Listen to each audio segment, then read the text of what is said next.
అసలంచబోడు ఎవరికి మెడను ఆయనెదురుగా కొడుతున్నది తొడను వేసుకుంటారుగా తప్పక చెడలు ప్రవేశి గెలిసిన ఇంట్లో చిన్నను జత కట్టడమే మీ ఎజెండో చిరుగుండల గుడి కట్టడమే జగను ఎజెండో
గౌరవ పెద్దలు పార్లమెంట్ సభ్యులు శ్రీ పోచా బ్రహ్మానందరెడ్డి గారికి, మాజీ చైర్పర్సన్ శ్రీ దేశం సులోచన గారికి, మన దేశం సుధాకర్ రెడ్డి అన్న గారికి, పిపి మధుసూదన్ రెడ్డి గారికి, అలాగే వేదిక మీద ఉన్నటువంటి గౌరవ పెద్దలందరికీ, వేదిక ముందర ఉన్నటువంటి గౌరవ పెద్దలందరికీ, మా అక్క చెల్లెమ్మలకి, మా అన్న తమ్ముళ్ళకి, మా అవ్వ తాత పేరు పేరున నమస్కారాలు తెలియజేసుకుంటూ, నిజంగా ఒక నెల క్రితమే మన వార్డులో గడప గడపకి మన ప్రభుత్వంలో భాగంగా ఈ వార్డులో తిరగడం జరిగింది.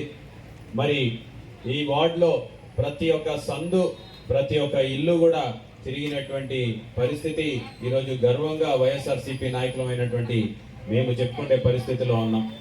మీరు ఈరోజు ఎలక్షన్లు వచ్చినాయి, ఎలక్షన్లలో దగ్గర దగ్గర 30 రోజుల నుంచి ఈ రోజు కూడా పొద్దున ఒక 4 గంటలు, సాయంత్రం ఒక 4 గంటలు, రోజు 8 గంటలు కూడా ప్రతి సందు కూడా తిరుగుతున్నాం. మళ్ళీ ఓట్లు అడుగుతున్నటువంటి పరిస్థితి మీరు చూస్తూ ఉన్నారు. నేను ఒకటే అడగదలుచుకున్నా, ఈరోజు మా మీద పోటీ చేసినటువంటి ప్రత్యర్థులు ఎవరైనా సరే గతంలో 5 సంవత్సరాలలో మీరు ఎప్పుడైనా సరే మీ సందుల్లో కానీ మీ వార్డులో కానీ చూసినారా అని చెప్పేసి ఈరోజు మిమ్మల్ని అందరినీ కూడా అడుగుతా ఉన్నా. ఎప్పుడైనా చూసినారన్నా? ఎప్పుడైనా ఎన్జిఓస్ కాలనీలో సందుల్లో తిరిగినట్టు కానీ ప్రత్యక్షంగా ఫరూక్ గారిని దాదాపు ఎన్ని సంవత్సరాలు అయి ఉంటుందో ఒకసారి ఆలోచించమని చెప్పేసి కూడా కోరుతున్నా. మరి నేను ఇంకొకటి కూడా గుర్తు చేస్తున్నా, ఇదే ఎన్జిఓస్ కాలనీ ఫరూక్ గారేమో మున్సిపల్ శాఖ మంత్రి, ఎన్జిఓస్ కాలనీ ఏమో పెద్ద కాలనీ. మరి మున్సిపల్ శాఖ మంత్రిగా ఉండి ఫరూక్ గారు ఎన్ని రోడ్లు వేసినారో ఒక్కసారి గుర్తు తెచ్చుకోమని చెప్పి కోరుతున్నాను.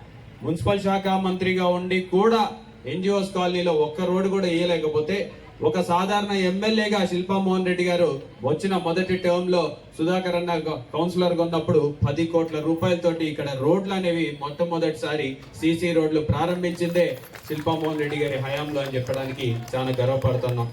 మరి శిల్పా మోహన్ రెడ్డి గారు రాక మునుపు ఎన్జిఓస్ కాలనీ ఎలా ఉంది, ఈ రోజు ఎన్జిఓస్ కాలనీ ఎలా ఉంది అనేది ఒక్కసారి ఇక్కడ చాలా మంది పెద్దలు ఉన్నారు, మీ అందరికీ గుర్తే ఉంటది. మరి ఒక్కటే ఆలోచించండి, ఈ రోజు ఫరూక్ గారు వచ్చేసి దగ్గరగా 15 సంవత్సరాల పాటు ఎమ్మెల్యేగా చేసినారు, 6 సంవత్సరాల పాటు ఎమ్మెల్సీగా పనిచేసినారు, 5 శాఖలకి మంత్రిగా పనిచేసినారు. కానీ ఈనాటికి కూడా నంద్యాలకి ఏం చేసినారు? మీరు నంద్యాలలో ఏ కాలేజ్ కట్టినారు, ఏ స్కూల్ కట్టినారు, లేకపోతే ఏదైనా హాస్పిటల్ కట్టినారా, లేకపోతే అర్బన్ హెల్త్ సెంటర్ కట్టినారా, లేకపోతే ఒక పార్క్ కట్టినారా, ఒక రోడ్డు వెడల్పు చేసినారా, లేకపోతే ఏ కాలనీ అన్న పూర్తిగా సిమెంట్ రోడ్లు వేసినారా అని చెప్పండి అని చెప్పేసి అడిగితే ఈనాటి వరకు కూడా ఏ సమాధానం కూడా చెప్పడం లేదు. దాని గురించి ఎవరైనా మాట్లాడితే అన్ని నేనే చేశానని చెప్తున్నాడు, కానీ ఏం చేసినాడు ఇప్పటి వరకు చెప్పలేదనే విషయాన్ని కూడా మీ అందరికి కూడా గుర్తు చేస్తున్నా. నేను ఈ మాట ఎందుకు చెప్తున్నానంటే, ఈ రోజు ప్రజలందరికీ కూడా జగన్ అన్న పేరు చెప్తే మీ అందరికీ సంక్షేమ పథకాలన్నీ కూడా గుర్తొస్తాయి. ఈ రోజు అమ్మఒడి, చేయూత, చేదోడు, ఆసరా, రైతు భరోసా, విద్యా దీవెన, వసతి దీవెన, ఈబీసీ నేస్తాం, కాపు నేస్తాం, విద్యా కానుక అని చెప్పేసి విదేశీ విద్యా కానుక, లేకపోతే ఆటో అన్నలకి డబ్బులు, రజకులు, నాయి బ్రాహ్మణులు, టైలర్లకి ఈ రోజు 10,000 రూపాయలు ఇవ్వడం కానీ, లేకపోతే ఇంటికాడికి పెన్షన్లు, ఇంటికాడికి రేషన్, ఇంటికాడికి వాలంటీర్లు, వార్డుల్లో సచివాలయాలు, ఇవన్నీ కూడా ఒక్క 5 సంవత్సరాల కాలంలో జగన్మోహన్ రెడ్డి గారి హయాంలోనే వచ్చిన పథకాలా కాదా అనేది మా అక్క చెల్లెమ్మలు కానీ మా అన్న తమ్ముళ్ళు కానీ ఒక్కసారి ఆలోచించమని చెప్పి కోరుతా ఉన్నా. మరి గతంలో చంద్రబాబు నాయుడు గారేమో 14 సంవత్సరాలు